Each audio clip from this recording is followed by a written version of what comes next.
Okay, welcome back to what should be the final segment of this Henry Lincoln, Holy Blood and the Holy Grail, undressing. We're going to rent the clothes of this mystery, and we're going to look beneath it, and we're going to see exactly its naked lies standing right in front of us, and how your whole country was planned before most people ever knew it was going to exist. Here's your final proof. Many hundreds of years ago, long before America was even formed, this Sir Francis Bacon dude added a woodcut to his posthumously printed book, The New Atlantis. So here again, this was pre-programming to this New Atlantis. This was just him talking to his fellows about what he wanted to do with this new country he was going to build. Again, this guy was mixed up with the likes of, a lot of people think he was Queen Elizabeth's bastard child that she gave away to friends, and he became this knight, and they indoctrinated him in this garbage. If you read my books, you understand this is common knowledge. They give away their kids real young. They did it to King Solomon too. They took this youngest kid because he becomes better impressionable by what he's going to be indoctrinated, and more grows into this demon, man. Again, I Pet Goat too shows this in very close proximity.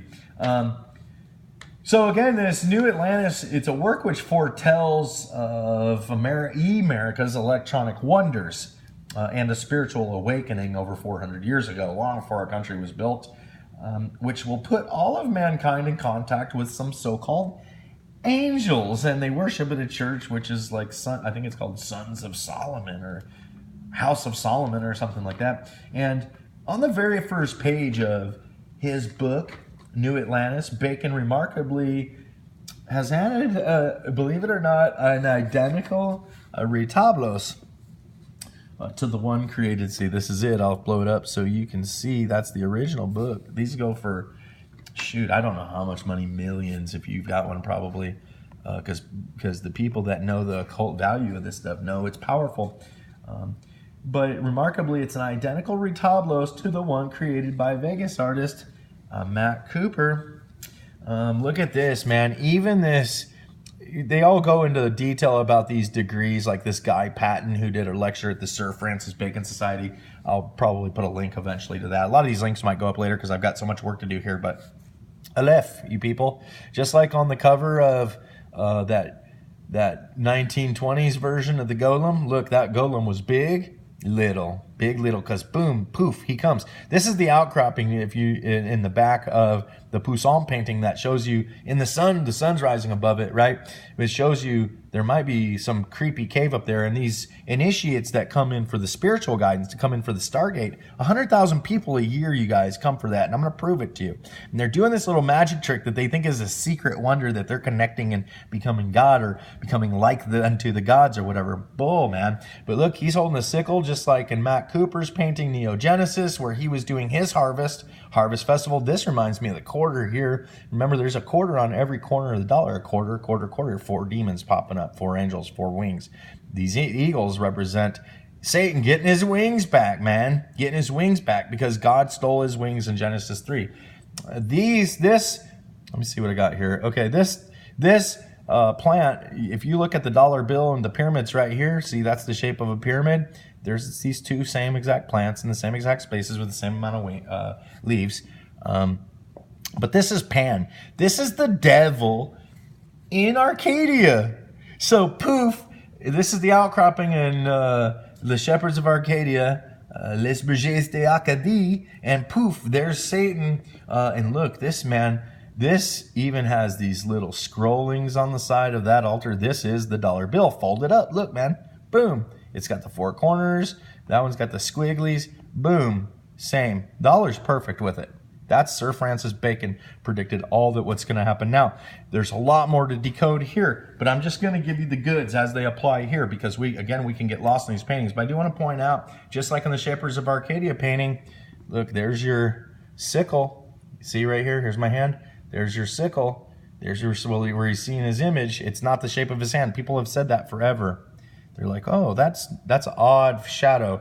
The sun's over there, and that's not the shape of his hand. That's something. That's a sickle. That's the harvest that's coming. The shepherds of Arcadia are the shepherds who have shepherded this technology through time, people.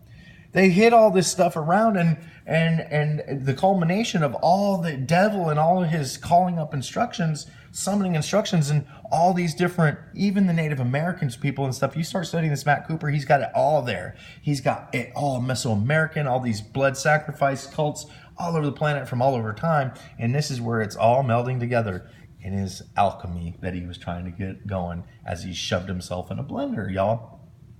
As he shoved himself in a blender. Unbelievable. So let's go over this really quick so you understand. So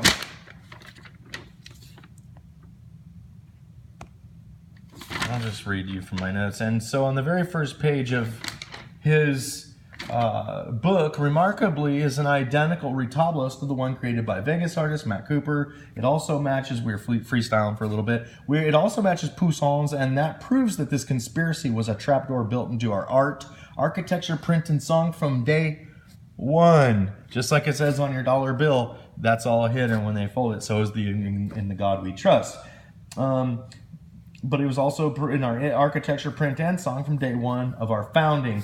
And remember, on the Taco Bell commercial, they show a painting of Washington to indicate this. And again, this woodcut is on page 1 of Sir Francis Bacon's book. It features a devil named Pan popping out of the outcropping again, being flashed by the light of the rising sun in Poussin's painting. Also, his sickle matches the one again in Poussin's painting, indicating the coming harvest, which will follow the 9/1 Harvest Festival. That was just a sample to call him up, just that blood in Vegas.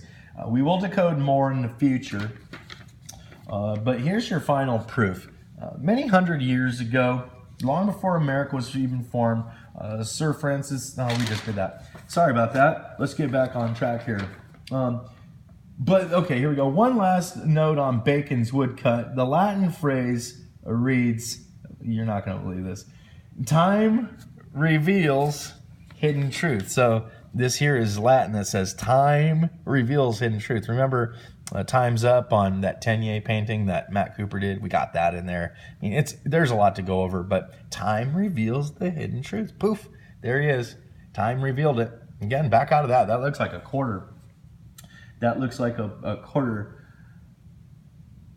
which is a quote. So this quote, time reveals hidden truth, is a quote from Shakespeare's play, The Rape of Lucrece, or The Rape of Lucretia. Let me see if I got that in there. I kind of got out of order here, so I apologize. But here's the quote from The Rape of Lucrece. Time's glory is calm contending kings. I've always said Trump was a dupe. So their time's glory is to calm contending kings, to unmask falsehood, we just did, and bring truth to light, to stamp the seal of time in aged things, to wake the morn and sentinel the night, to wrong the wronger till he render right. So morning, night, just like in all those paintings, you got a night, you got a morning. To wrong the wronger till he render right. We real Christians are the wrongers, you guys. To ruinate proud buildings with thy hours, and smear with dust their glittering towers. Smears with dust their glittering towers. Glittering towers. You guys, I mean, again, these are kind of pictures from another episode coming up. But again, glittering towers. Unbelievable. But listen, look, here's another bar. To fill with wormholes stately monuments, to feed oblivion with decay of things, to blot old books and alter their contents. Look, this is what they did in this Cross of Henday book that they found this Cross of Henday extra chapter in. To pluck the quills from ancient ravens' wings. That's what they did. There's wings that go on that pyramid and that fold up. To dry the old oak sap and cherish springs. To spoil antiquities of hammered steel and turn the giddy round of fortune's wheel. How giddy. It's going to get you, man. To show the beldame daughters of her daughter. Beldame's an old lady. To make the child a man, the man a child. To slay the tiger. Remember the big cat part of the story that doth live by slaughter. To tame the unicorn and lion wild. This goes to the royal family, people, and we'll do a whole show on that. To mock the subtle and themselves beguiled. To cheer the plowman with increased full crops and waste huge stones with little water drops. Oh, scary, scary, scary stuff. There's a lot that this means here. The plowman, in Genesis, where in Genesis 3, they took this magic trick and they became plowshares. They had to toil the land with the beast, and we're gonna find out this secret enemy coming up soon. So Poussin's painting was a graven image in disguise in times when these things would get you burned at the stake. And disgustingly, in our times, these demonic themes are not even disguised by the man at the end of a long list of initiates, which included your boy, Leonardo da Vinci. I don't want to discuss the Priory of Sion or none of this. I just want to show you that these all could be just stuff to lead you to this supposed Holy Grail.